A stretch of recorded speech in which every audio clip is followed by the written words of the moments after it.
morning, everyone. I'm Heather Sabir, and I'm called the Senior Property Curator at Stonehenge for English Heritage, which means I help to look after the monument for posterity to make sure that nothing that happens in the modern day affects the monument itself.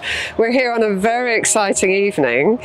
We've just marked one of the very special events in the calendar for Stonehenge yesterday, which was the midsummer sunrise, which shines right into the centre of Stonehenge. And as many of you will know, Stonehenge is built to reflect the movements of the sun. But we're also tonight really excited because we're trying to see whether the movements of the moon are relevant to Stonehenge as well. And so we're doing a live streaming looking at the moon tonight, having looked at the sun yesterday. And we've got lots of experts helping us with this who are called Archeoastronomers. And they're trying to measure whether the moon has a significance for Stonehenge, because this year we're marking part of what's called a lunar standstill. It only happens every 18.6 years, so quite hard to quantify and measure, but we've got all these experts trying to see whether it has significance. At Stonehenge we're quite excited about this because obviously it doesn't happen very often, and we'll be very interested to hear their results shortly. Now, as many of you will know, English Heritage is a charity, and we don't just look after Stonehenge, we look after over 400 historic sites all around the country, and they can be everything from prehistoric sites like Stonehenge through castles and priories, but they all cost money to upkeep. So if you would like to make a donation this evening, we would be delighted to help the charitable work that English Heritage does. So shortly I'm going to hand over to one of my colleagues who's going to tell you a bit more in detail about what is actually happening during this lunar standstill. Hello, I'm Jennifer Wexler. I'm a property historian for English Heritage, and I tell the stories of Stonehenge and many other prehistoric sites that we manage. The Lunar Standstill is a very special event for Stonehenge. As we know, Stonehenge is famous for its sun's connection, and it has a solar axis running through the center of the monument. But the moon is a little bit more of a mystery. And then the next year, we have a really special opportunity to study the moon's connections to the monuments. We're working with leading universities and astronomical societies to understand what these possible moon connections might be. And we're also really delighted to collaborate for the first time with Chimney Rock in Colorado in the USA. Chimney Rock is an ancient Chacoan settlement, but also a rock spire that has a moon alignment as well. So we're working very closely with colleagues across the Atlantic and here on site to study what these possible moon connections might be, and also see, how they connect to other ancient sites around the world. We'll now introduce you to researchers at Chimney Rock in Colorado to share insights into our collaboration and look at the connections between the lunar alignments at these two ancient monuments.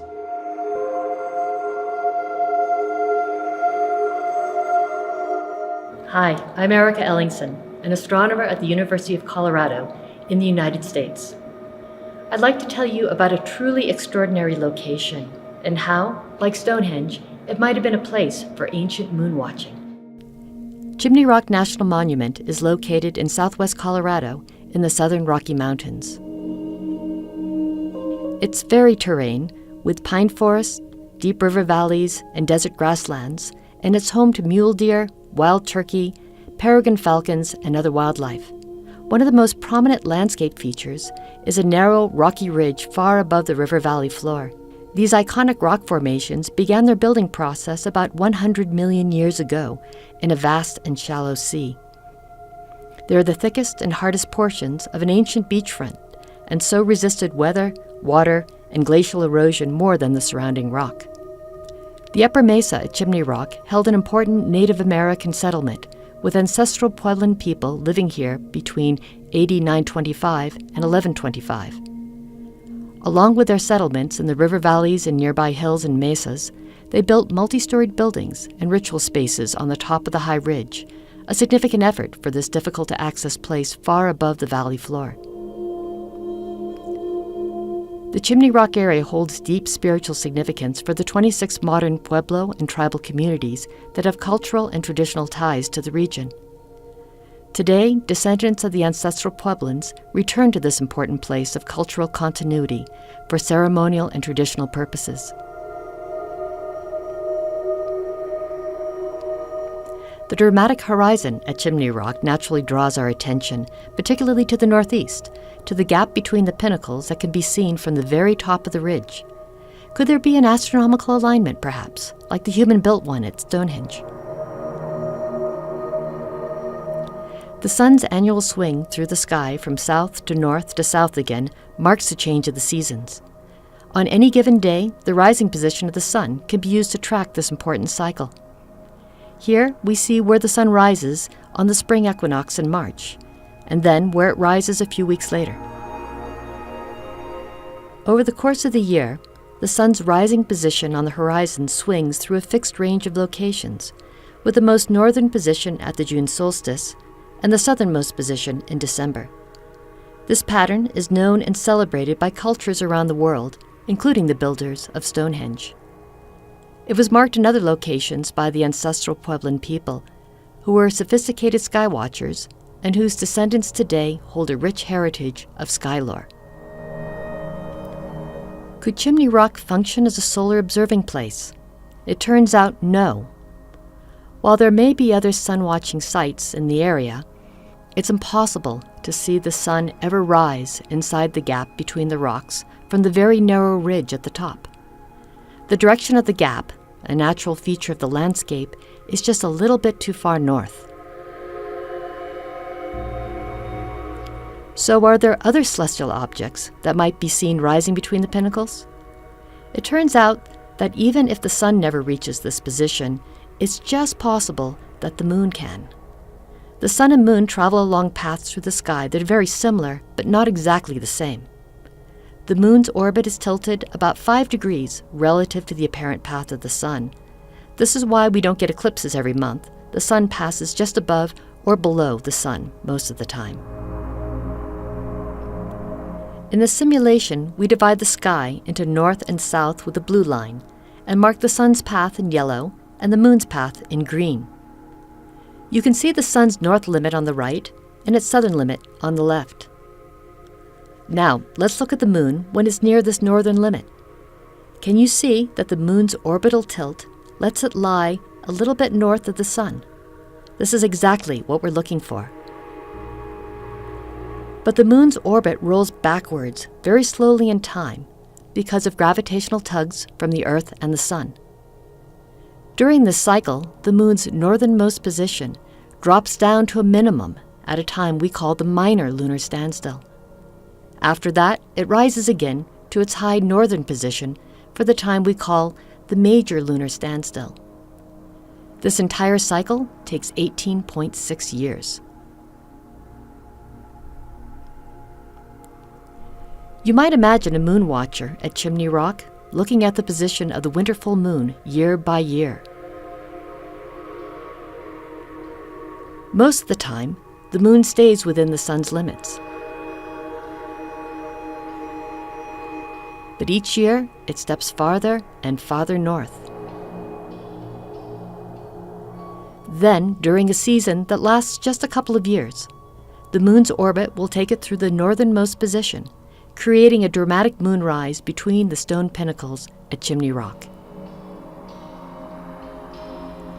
There's evidence that activity at Chimney Rock 1,000 years ago was tied to the lunar standstill moonrise. Tree ring dating of logs used in the ancient buildings shows bursts of construction or renovation that are linked to standstill years. Chimney Rock was likely a place where people watched and celebrated the motions of the moon. The major lunar standstill season is here in 2024 and 2025.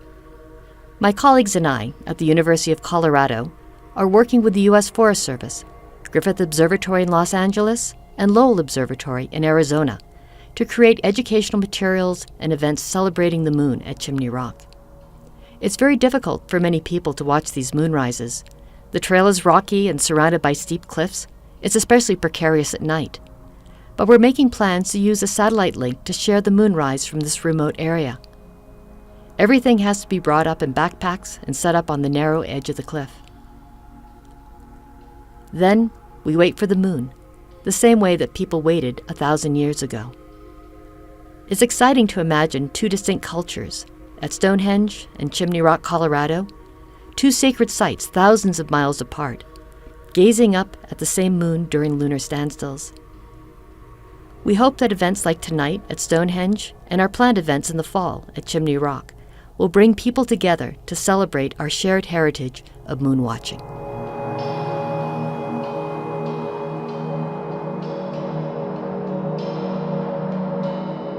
We'll now hand over to Clive Ruggles, Professor of Archeoastronomy at University of Leicester, who will tell us a lot more about what the lunar standstill is.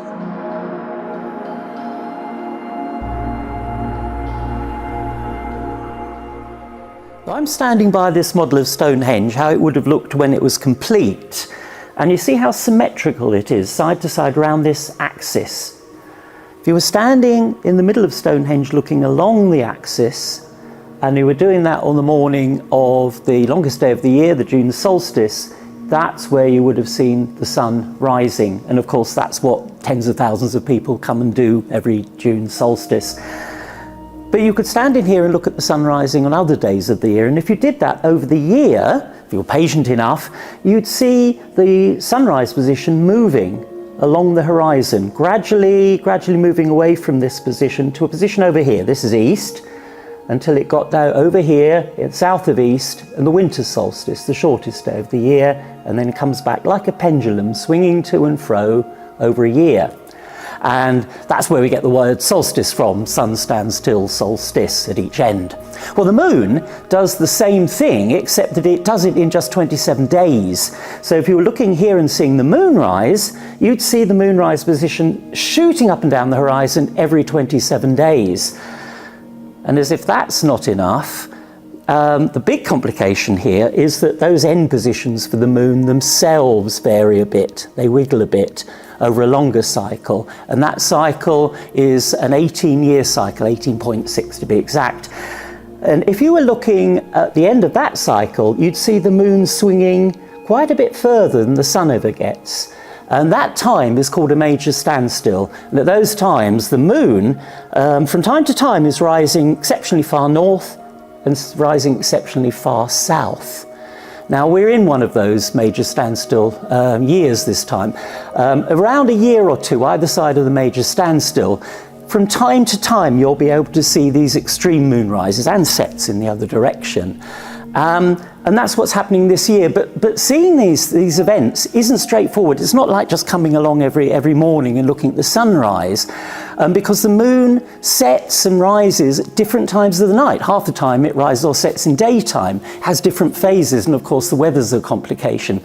So you would never actually see a couple of these moonrises more than, well, a couple of nights in succession, and then it's bounding up and down the horizon for the next few days.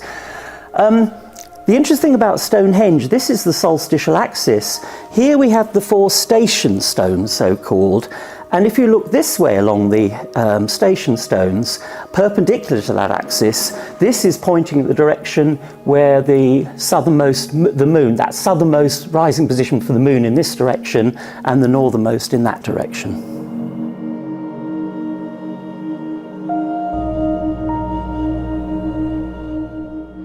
So I'm standing here on the position of a missing stone, and I want to show you the station stone rectangle, which is something that many visitors kind of overlook when they come to Stonehenge. So I'm approximately on the position of a missing stone, and in the background you'll see a small stone beyond the stone circle. You can just see it there, that small stone. And this is part of the station stone rectangle. I'm standing in one position. We've got the long side of the rectangle here, and then there's another stone over there and a similar parallel long axis down that way. So these stones are important because every 19 or so years, the moon rises and sets in the most northerly and southern positions, and we believe that these stones mark that position. So if you were in prehistory, standing where I am now, you would see the most southerly moonrise line up with these two stones. So it would appear just about where that clump of trees is on the horizon. That actually blocks the horizon these days. That's the Luxembourg plantation. But we saw it the other day. The most southerly moonrise rises in that position, and these two stones marked that moonrise, and it's sort of monumentalizing these extreme positions in the landscape. So what we're trying to do as part of this research project is, first of all, try to understand the relationship between the station stones and the rising and setting moon. Using surveying equipment, as you can see here in the background, we will be observing where the moon is rising and setting with respect to the station stone rectangle. Another part of the project is to try to understand the sightlines for the moonrises and moonsets, and whether they are blocked by trees, as you can see here in the background, and whether those trees are blocking the moon when it's rising or setting, and therefore preventing us from observing these alignments. But perhaps the most important thing is really to try to understand whether these alignments were intentional or not. And one of the things we're doing is exploring how people would have observed them if they were indeed here to observe them. How many people would have fit in this space, and therefore how many people would have been able to see the alignment, or whether the alignment was just meant to be symbolic, a symbolic connection to the moon at its extreme position. So it's time to head to the stones to watch the moonrise. The stream will be accompanied by a special composition by Scottish composer Erlen Cooper called Dewbird's Dream. Erlen was inspired by his homeland of Orkney and the ancient landscapes, people's connection to place and time and nature. Please join us to enjoy this special moment here at Stonehenge.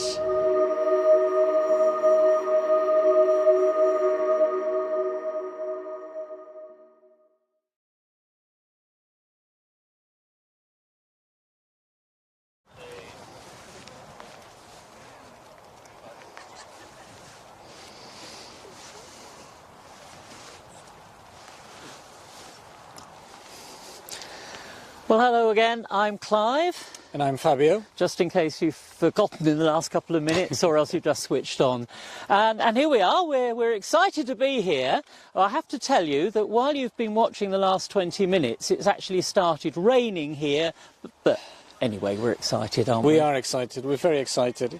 Although it looks like we're not going to be able to see the moonrise, unfortunately. But we'll guide you through what we would have seen. We've talked about people pretending to be the moon and that sort of thing, but we'll actually guide you through what we would have seen tonight. And you've seen some pictures of how it looked on other nights, and we're going to be back here on other occasions. We've got a fair few occasions over the next couple of years of this major standstill period.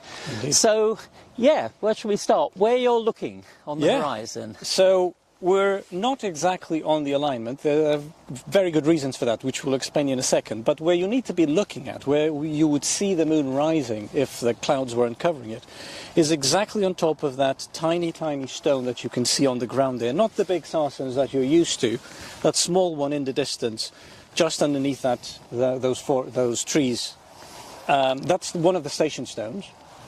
And we would be located exactly where another station stone would be, marking the alignment to the major standstill moon, but we're slightly north of that position, aren't we, Clive? And for two good reasons. Yep, so one of those reasons is that the moon rises at a very, very shallow angle. Remember, this is the most southerly the moon ever gets. It's low down by the horizon. It just scrapes along like that. And you can see, or you can probably still just see over there are trees on the horizon. And that means that the moon will have shifted quite a bit to the right before you actually see it because of the trees. That's one reason. And the other reason? The other reason is that the moon today isn't actually rising exactly where it would have risen in 2500 BC when these stones were put up. The moon would have risen further south by about half a degree, really. So to try to compensate for that, we are moved. So we've shifted you a little in bit. position so you can pretend you were where you should have been in 2500 BC. Which would Excellent. have been amazing if the weather wasn't like this and we could see the moon. Exactly. So let's explain what we're doing here and why we're here doing all this stuff. Yeah, exactly. So I'm sure you all know that Stonehenge has a massive connection to the sun. You may have seen the live streams yesterday, or maybe you were even here yourself last night to see the midsummer sunrise. And of course, there's also the midwinter sunset alignment at Stonehenge. So there's a very close connection to the sun. But there's been suggestions that the moon may also play a part in the architecture of Stonehenge. We know that in the first phase of Stonehenge, before the stones were brought in, there was a few burials that were located in the earthworks towards the southeast, exactly in line with the rising of the southernmost moon, which is what we would have seen today. And in fact, there were 3 posts there marking that position. So that indicates that that direction was of interest to people very early on. Yeah, maybe the moon was of interest to people here even before the sun was. It's a possibility. Exactly.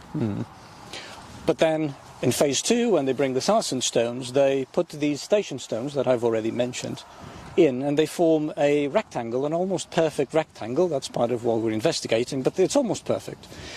And you can see these stones are not as magnificent as the other sarsen stones. They're not even as magnificent as the blue stones that came all the way from Wales. And they form this rectangle that kind of brackets the circle itself. There's the 2 long axes of this rectangle are completely tangential to the circle. So they are part of the architectural design of Stonehenge. And those 2 long lines point exactly at where the moon rises on a major standstill season, like the one we are in right now, at its southernmost rise in one direction, and at its northernmost set in the other direction, as you saw in the videos while you were waiting for this. But was it intentional? And this is the big thing, because no, those 2 directions, those 2 lunar directions, are pretty much at right angles to the solstitial direction. So were people just building this rectangle? Was it coincidence that it was lunar in this direction? Because of that earlier evidence, we don't think so. But we're trying to investigate just how exact it was and trying to understand how precisely people might have been observing and marking the moon here. And we're not sure about the answers to that. My own idea, my own thought on this is that, yes, I think people were aware that every 18th or 19th year, there were times when you could see the moon rising exceptionally far south and setting exceptionally far north, and people knew about that and they remembered this. But what I'm not sure about is whether they ever measured this and knew this was going to happen every 18th or 19th year, as we do, yet to be convinced of that. Maybe we'll find the evidence for that here, maybe we won't. That's true, and there's other questions we're trying to answer, is that if they were intentionally here to observe the moon as we are tonight, how many people would be able to do this? How many people would be able to observe this alignment? Because, of course, with the solar alignment, there's a whole area here where people could have stood, and of course not all of them would be able to see the alignment, as I'm sure people who were here last night, only a few of them would have actually been placed in the right position, but they could have shared the space, they could have shared the experience. But with these lunar alignments, there's a much smaller area where we are, so fewer people would be able to be here to observe that. But maybe it wasn't meant for people, maybe it wasn't meant for observation, maybe it was just symbolic. Many, many questions. We might stand a better chance of answering them if we get some clear nights with when we see the moon rising exposed south. Now, the moonrise was beautiful last night, as all the people here came to watch the solstice saw, but it wasn't as far south as this. It only happens on occasion through these 2 years. We've seen it once so far. We're going to keep trying. But something you might like to know about tonight, given that there clearly isn't going to be a moon here, is that we've also got a live stream coming up later tonight from Callanish. Well, now Callanish is out in the Outer Hebrides, the Isle of Lewis, and there's a site that appears to have a lunar connection that has been known about for quite some time. And there, the moon just scrapes along the southern horizon. They're further north, the moon is even closer to the horizon there. And they're going to be doing a live stream. Now, because they're further north, because they're further west, the moon hasn't risen there yet, but it'll be rising there soon and scraping across the horizon. I had a look at the weather forecast about 12 hours ago. It looks as if they might have clear weather there. So if you're up for it, and you want to see the moon on live stream, have a look at the Callanish one. Callanish, spelt the Gallic way, C-A-L-A-N-A-I-S, and Google it and you'll find their live stream. Worth a look. Yeah, that's right. Good luck to everyone in Callanish, Exactly. if there's anyone watching. And we'll see what we can do here on other occasions. Yeah, indeed. But for now, I think we're going to stay here a little bit longer and see if we get lucky, although it doesn't look that way. Well, yeah, okay. And I think we're gonna leave you with some nice images in the background. Yeah, some images and some music to go with them. Yeah. Enjoy.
That's it, everyone. It's a wrap, as the saying goes. We hope you've enjoyed joining us on this very special evening with the live streaming. And if you're interested in archaeoastronomy and Stonehenge in particular, we've got lots of events going on connected with the major lunar standstill during the year. You'll find a lot of it on our website, but we're going to have storytelling. We're going to have a very small exhibition just explaining how it all works. We're going to have a pop-up planetarium at the October half term with Fabio Silva from Bournemouth University, and lots of different things going on. So do check out our website. And if you've made a donation tonight because you've enjoyed what you've seen and enjoyed taking part, we do thank you very much. I think we said at the beginning, we rely so much on your charitable donations to keep English Heritage going. So we hope we'll see you at an English Heritage site soon, particularly Stonehenge. Do come and see us if you haven't been recently. So if you've been with us during the night, thank you very much for staying with us. We hope you've enjoyed it, and we'll see you all soon.